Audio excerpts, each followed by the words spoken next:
యేసుక్రీస్తు నామంలో మీ అందరికీ వందనాలు. మరి ఈ దినం ప్రత్యేకంగా మరి మిమ్మల్ని ఈ విధంగా కలుసుకోవడం చాలా సంతోషం. నా పేరు చిట్టి సువర్ణరావు. అయితే నేను ఒక ఎవాంజలిస్ట్ వెనక, బైబిల్ టీచర్ వెనక నేను ట్రాన్స్లేట్ చేస్తూ ఉంటాను తెలుగులోకి. అయితే ఈరోజు మరి దేవుని విషయాల్లో మనం వెళ్దాం. అయితే ఎఫెసీయులకు రాసిన పత్రిక ఈ వచనాన్ని మనం బేస్గా తీసుకుందాం. 6వ అధ్యాయము, ఎఫెసీయులకు రాసిన పత్రిక 6వ అధ్యాయంలో మనకందరికీ మరి పరిచయమైన వాక్యము మనం 10వ వచనం నుంచి చూసుకుందాం. 10 నుంచి 20 వచనాలు మనము ఉన్న వాక్యాన్ని మనం చూసుకుందాం. ఈ వచనంలో ఈ విధంగా ఉంది: తుదకు ప్రభు యొక్క మహాశక్తిని బట్టి ఆయన యందు బలవంతులై ఉండుడి. మీరు అపవాది తంత్రములను ఎదిరించుటకు శక్తిగల వారొగడట్లు దేవుడిచ్చు సర్వాంగ కవచమును ధరించుకొనండి. ఎలానగా మనం పోరాడినది శరీరులతో కాదు, కానీ ప్రధానులతోనూ అధికారులతోనూ ప్రస్తుత అంధకార శక్తులతోనూ అంధకార సంబంధములకు లోకనాథులతోనూ ఆకాశ మండలమందున్న దురాత్మల సమూహంతోనూ పోరాడుచున్నాము. అందుచేత మీరు ఆపద్దనమందు వారిని ఎదిరించుటకు సమస్తము నెరవేర్చిన వారై నిలువ బయటకును శక్తిమంతులగునట్లు దేవుడిచ్చు సర్వాంగ కవచమును ధరించుకోండి. ఎలాగనగా మీ నడుమునకు సత్యము మీ నడుమునకు సత్యమును గట్టి కట్టుకొని నీతి అను మైమరుపును తొడుగుకొని పాదములకు సమాధాన సువార్త వలనైన సిద్ధ మనసున్న జోడును తొడుక్కొని నిలబడి, ఇవన్నీ కాక విశ్వాసమును డాలు పట్టుకొనండి. దానితో మీరు దుష్టుని అగ్ని బాణంలో అన్నిటినీ ఆర్పుటకు శక్తిమంతులవుదురు. మరియు రక్షణ అయిన స్థిరతరమును దేవుని వాక్యమును ఆత్మ ఖడ్గమును ధరించుకోండి. ఆత్మ వలన ప్రతి సమయముందును ప్రతి విధమైన ప్రార్థనను విజ్ఞాపనను చేయుచు ఆ విషయమై సమస్త పరిశుద్ధుల నిమిత్తమును పూర్ణమైన పట్టుదలతో విజ్ఞాపన చేయుచు మెలకువగా ఉండడి. మరియు నేను దేని నిమిత్తము రాయబారిన ఈ సంఖ్యలలో ఉన్నానో ఆ సువార్త మర్మమును ధైర్యంగా తెలియజేయుటకు నేను నోరు తెరిచినప్పుడు దాన్ని నెరవేర్చుటకు దాన్ని గూర్చి నేను మాట్లాడవలసినదిగా ధైర్యంతో మాట్లాడటకై వాక్శక్తి నాకు అనుకరించబడినట్లు నా నిమిత్తమును పూర్ణమైన పట్టుదలతో విజ్ఞాపన చేయుచు మెలకుగా ఉండుడి. ఇక్కడ మనము మొదట మాటనే తుదకు అని అంటున్నారు, చివరి మాట మెలకుగా ఉండుడి అని రాయబడింది ఇక్కడ. అంటే మనము తుదకు అంటే ఎండ అయిన తర్వాత మామూలుగా చాలే అని మనం కళ్ళు మూసుకుంటాం, అవునా? నెమ్మదితో ఉంటాం, అయిపోయిందని అనుకుంటాం. కానీ కాదంట. తుదకు అంటే మన యేసు ప్రభు ఆయన రెండవ రాకడ ప్రత్యక్షము కానంత వరకు మనము ఏముండాలంట? మెలకుగా ఉండాలి అంట. మెలకుగా ఉండాలి అంటే మరి వేటిపైన మనం మెలకుగా ఉండాలి?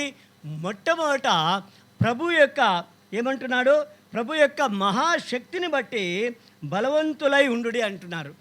అయితే బలం అన్నది మొట్టమొదటిగా దేని నుంచి వస్తుంది చెప్పండి? ఆహారం నుంచే మనకు బలం వస్తుంది. మీరు చూస్తే పసివాడు పుట్టినప్పుడు వాడికి వెంటనే పాలు పట్టిస్తారు, అవునా? అవును. పాలు పట్టించిన తర్వాత వాడికి ఏమవుతుందో అప్పుడు వాడు కళ్ళు తెరవడం కానీ మరి మిగతావి వాడికి స్పర్శ తెలవడం కానీ అప్పుడు అతని ప్రాణం అన్నది వాడిలో కనబడుతుంది అన్నమాట. ప్రాణము ప్రత్యక్షం కావడానికి కూడా మొట్టమొదట ఆహారం అన్నదే ముఖ్యమైన విషయం. అందుకే మరి దేవుని యొక్క ఇక్కడ ఏం రాశారు? ప్రభువు యొక్క మహాశక్తిని బట్టి. అంటే ఇక్కడ దేవుడు అంటే ఏంటంటే మన బైబిల్ యోహాను సువార్త ప్రకారము ఆదియందు వాక్యమే ఉండెను, వాక్యము దేవుని యొద్ద ఉండెను, వాక్యమే. Very good. అయితే ప్రభు యొక్క మరి శక్తి అంటే దేవుని యొక్క శక్తి పైన మనము ఆధారపడాలని అని. అయితే దానికి ఓన్లీ బేస్ బలం పొందుకోవాలి అంటే అంత వేరే నో ఆల్టర్నేటివ్, దానికి వేరే ఆల్టర్నేటివ్ ఉండేది అనమాట. తప్పకుండా నువ్వు వాక్యం చదవాలా. వాక్యం ద్వారానే అది పాలు మాదిరి అనమాట. ఆ పాలు దాని తర్వాత ఏముందంట, దాని తర్వాత రెండవది ఇది వాక్యం బాగా చదువుకున్న తర్వాత అప్పుడు నీకు ప్రభు యొక్క మార్గము తెరవబడుతుందన్నమాట.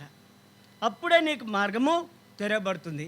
మీరు గిద్యోను తలుచుకుంటే గిద్యోను ఏం చేస్తూ ఉన్నాడు, ఆయన వాక్యం ధ్యానిస్తూ ఉన్నాడు. ఏమని ఈ విధంగా అంటున్నాడు. ఏమని అంటున్నా అంటే న్యాయపతులు 6లో ఉంటుంది, తెరవకండి అంటే మనకు సమయం 15 నిమిషాల్లోనే కంప్లీట్ చేస్తాను.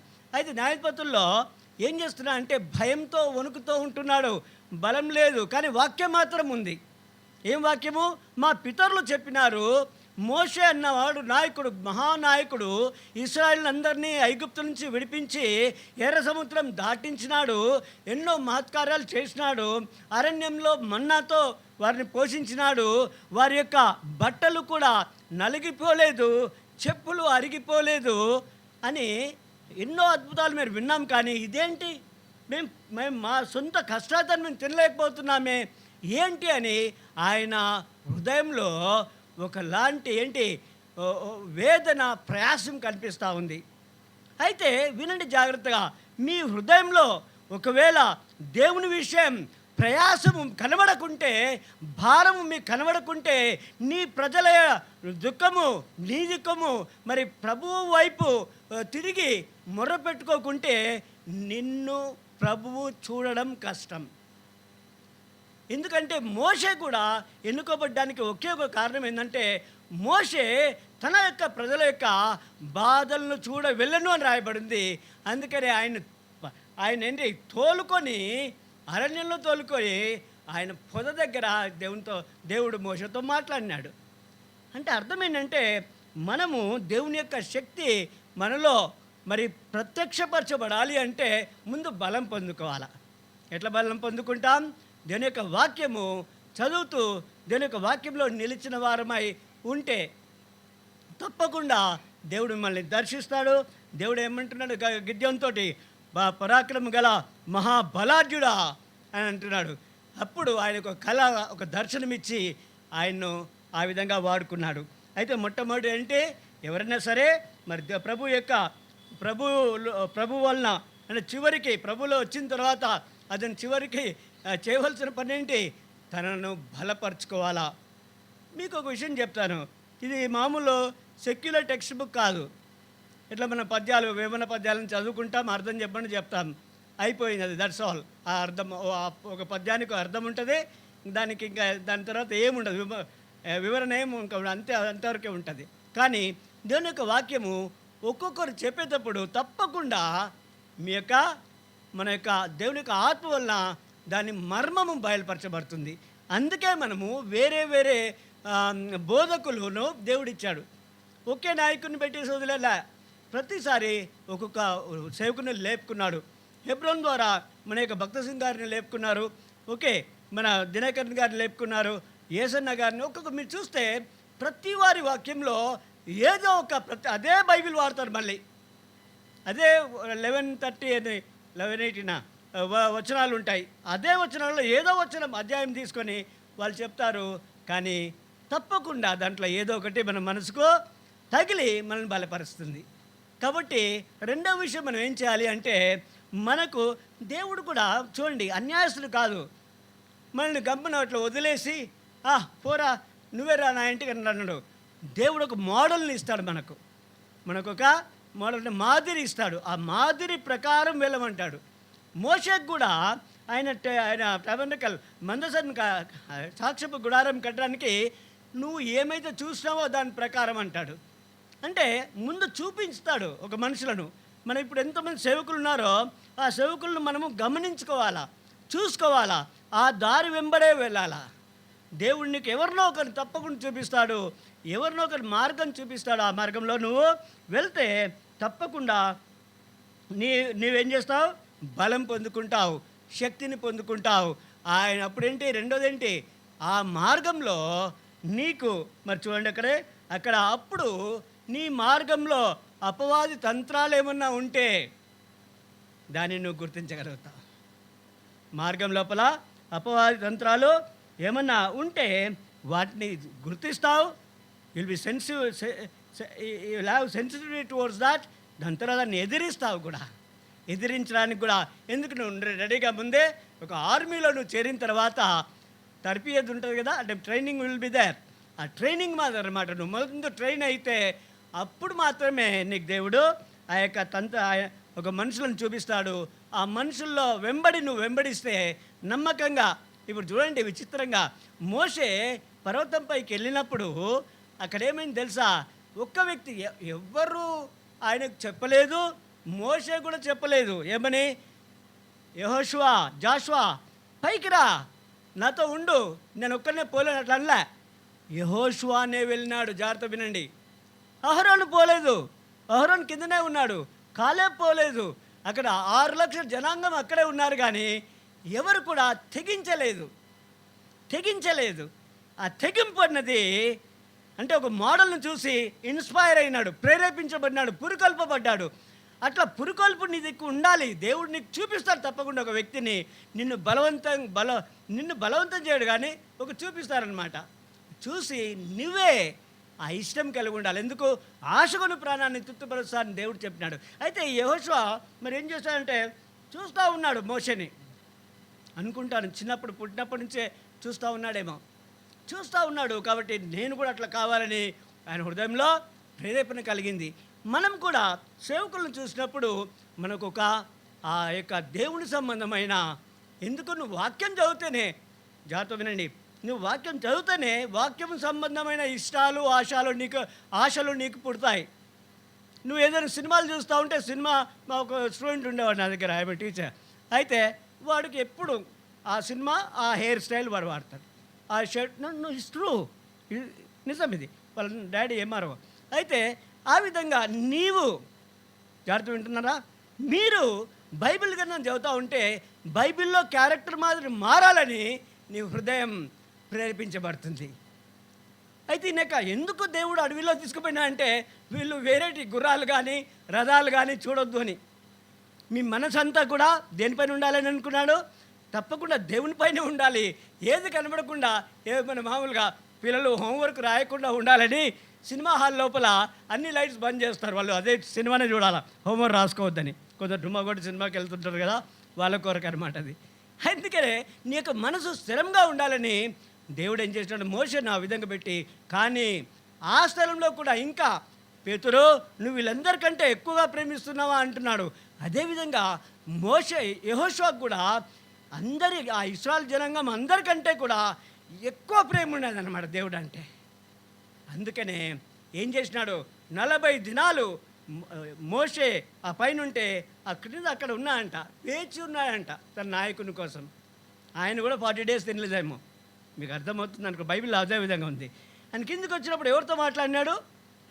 యెహోషువతో. ఎస్, నేను ఏం చెప్పాలనుకుంటున్నానంటే, మొట్టమొదటిగా మీరు బలం పొందుకుంటే 5 minutes ఓకే. అయితే మీరు బలం పొందుకుంటే, వాక్యం బాగా చదువుకుంటే మీకు శక్తి వస్తుంది. ఏది? డిస్ట్రాక్ట్ కారనమాట. కింద ఉన్న వాళ్ళు ఏమైపోయినారు? యెహోషువ పైన తప్పించుకున్నాడు. జ్ఞాపకం పెట్టుకోవాలా. యవనస్తుడు, is young man, right, is a warrior. యుద్ధం చేసి, జాగ్రత్త వినాలా, యుద్ధము చేసి దేవుని యొక్క ప్రవక్తగా నిలబడిన వ్యక్తి యెహోషువ. మోషే కాదు. మోషే కేవలం నాయకుడు, యుద్ధం చేయలే. కాదు ప్రార్థన చేస్తూ ఉన్నాడు. ఎవరు అహరోను వారి చేతులు పట్టుకున్నారు కదా ప్రార్థన చేసేటప్పుడు. ఆయన యుద్ధానికి వెళ్ళలే, ఆయన నాయకుడు. కానీ ఈయన ఎటువంటి రోషము, పౌరుషము అన్నీ ఉన్నాయి కాబట్టి దేవుడు ఆయన్నే ఎన్నుకొని, చూడు మోషే, నీ తర్వాత నేను ఒక రోషం గల వ్యక్తిని చూసుకున్నాను, నీ తర్వాత ఒక రోషం ఉన్న వ్యక్తిని తీసుకున్నాను. ఎవరు తెలుసా? యెహోషువ. ఆయనలో నా ఆత్మ ఉంది. మనకు తెలియకుండానే దేవుడు మన లోపల ఆత్మ పెట్టేసి వాళ్ళని నిలబెట్టుకుంటాడు, పిలుచుకుంటాడనమాట. ఎందుకో నీలో ఉన్న బలము అంటే దేవుని యొక్క వాక్యము ఆ శక్తి ఇచ్చి నిన్ను ఈ యొక్క అపవాతంత్రాల నుంచి దూరం పెట్టి దేవుని యొక్క మహిమలోకి నడిపిస్తుంది. కొండ ముడితే చచ్చిపోతారని చెప్పినాడు, కానీ మోషే అంటే యెహోషువ చనిపోలే. ఎందుకు? దేవుని యొక్క కృప ఆయన కనికరం ఆయన పడిందంటే నావాడు అని చెప్పినట్టు. కొంచెం మినిస్టర్ వెనక వెళ్తున్నాం అనుకుందాం. అయితే ఏ మేరా ఆద్మీ అనగానే సెక్యూరిటీ అంతా వదిలేస్తారు. అవునా? సీఎం అనుకో, సీఎం దగ్గర నేను వెళ్తున్నా, నాకు తెలుసు అనుకో, నా ఫ్రెండ్ ధనమని కమన్ అనేసి నా ఫ్రెండ్ ఇట్లనే అంటే చాలు కదా. అందుకే అట్లా అన్నాడేమో నాకు తెలియదు. అంటే ఆ విధంగా మనం దేవుని బలం మనలో కనబడాలా. ఎవరికి? దేవునికి కనబడాలా. ఆ శక్తి మనలో పనిచేయాలా. ఎట్లా పనిచేయాలా? మనం వేరై ఏమంటాడు, వేరవ్వాలా. ఆ పాలెము నుంచే వేరైపోయినాడు యెహోషువ. పిలవలేదు దేవుడు, చెప్పలేదు దేవుడు. అందుకే మనము దేవుని యొక్క దృష్టిలో మనం పడాలి. ఏమంటుంది తెలుసా? ఇది 2 క్రానికల్ 16:9 అనుకుంటాను. ఇది వచ్చిన తప్పైతే క్షమించండి. దేవుని యొక్క కన్నులు ప్రపంచమంతా తిరుగుతున్నాయంట. ఎట్లా? యథార్థమైన హృదయులను బలపరచుటకు. ఏమరాయింది అక్కడ? యథార్థ హృదయులు అంటే దేవుని యొక్క కార్యాలపైన ఇష్టము కలిగిన వ్యక్తులు. మరి వారిని బలపరచుటకు లేదా వాళ్ళలో దేవుని యొక్క బలమును ప్రత్యక్షపరచుటకు యెహోవా కన్నులు భూమి అందంతటా సంచారం చేయుచున్నవి. అంటే అర్థం ఏంటి? ఇప్పుడు అడగాల, నేను చాలా పేదగా ఉన్నాను సార్, నేను వీక్గా ఉన్నాను సార్ అంటే మొట్టమొదట నీ యొక్క హృదయము యథార్థత మిస్సింగ్ అనమాట. యథార్థ పరుడును నీతిమంతుడునై ఉండెను. ఎవరు? యోబు. అవునా? Yes, it's given title. అంటే అర్థం ఏంటి? నీవే కారణం నీ స్థితికి. నేను బలహీన ఉన్నాను, భార్య మాట విడము, కొడుకు బాగా, ఓ నాన్ సెన్స్, నాకు ఆరోగ్యం బాగాలేదు, ట్యాబ్లెట్ వేయకుండా నేను నిలబడలేను. You are mistaken. What? God is not partial. ఆయన పక్షపాతి కాదు. నువ్వు దేవునిలో బలం పొందాలి. ఓకే? దేవుని యొక్క బలం అంటే దేవుని యొక్క ఆహారంలో బలం పొందాలి. ఓకే? మీరు నీ ఆరోగ్యం పూర్తిగా నీ ఆహారం పైన ఆధారపడి ఉంటుంది. ఆ ఆహారము, జీవాహారము నేనే అంటున్నాడు. రైట్? మోషే దేవదూతలు పంపిన మన్నాను పంపినాడు, కానీ అసలైన మన్నా నేనే రా బాబు అని ఎవరంటారు? యేసుప్రభు అంటున్నాడు. యోహాను సువార్త 6వ అధ్యాయంలో మనం చూసుకుంటే అసలు నేనే జీవాహారము. నేనంటే ఏంటి? అయ్యగారు చెప్పినట్టే వాక్యం అన్నమాట. The word. అందుకనే శోధనలు మీరు జయించాలి అంటే, ఎదిరించాలి అంటే వాక్యమే అవసరమని లూకాలో 4లో మత్తయి 4లో మనకు కనిపిస్తుంది ఆ మాట. ఎప్పుడైతే యేసుప్రభు శోధన ఎదురుకుది అయిపోతుంది, ఎండింగ్ వర్స్ అనమాట. అయితే శోధన ఎదురుకంటే అపవాది తంత్రములను జయించుటకు మీరు శక్తి గలవారగుటకు అన్న పాయింట్ అనమాట.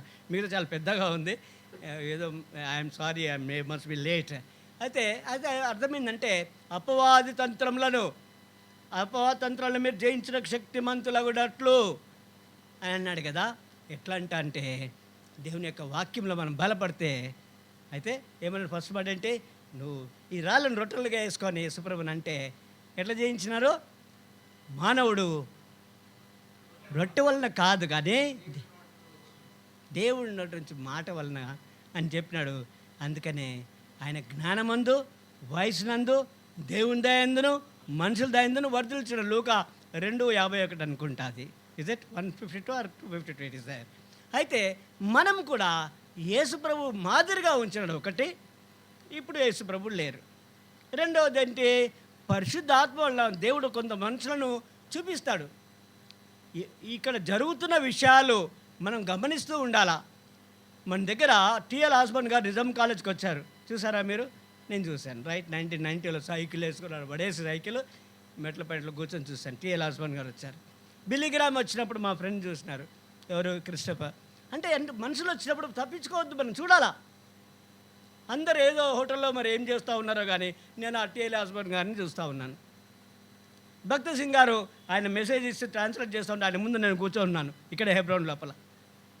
నేను జోక్ చెప్పడం లేదు మీతోటి. జరుగుతున్న విషయాలు, దేవుని సంబంధమైన విషయాలు జరుగుతూ ఉన్నప్పుడు మీ యొక్క కన్నులు, మీ యొక్క స్థితి ఆకర్షింపబడాలి అంటే నీలో మొట్టమొదటిగా దేవుని యొక్క వాక్యము నిలిచి ఉంటే అప్పుడు ఆ బలము శక్తి చేత నిన్ను తీసుకొని వస్తుంది. కాబట్టి మనం ఈరోజు వాక్యం ఏంటి?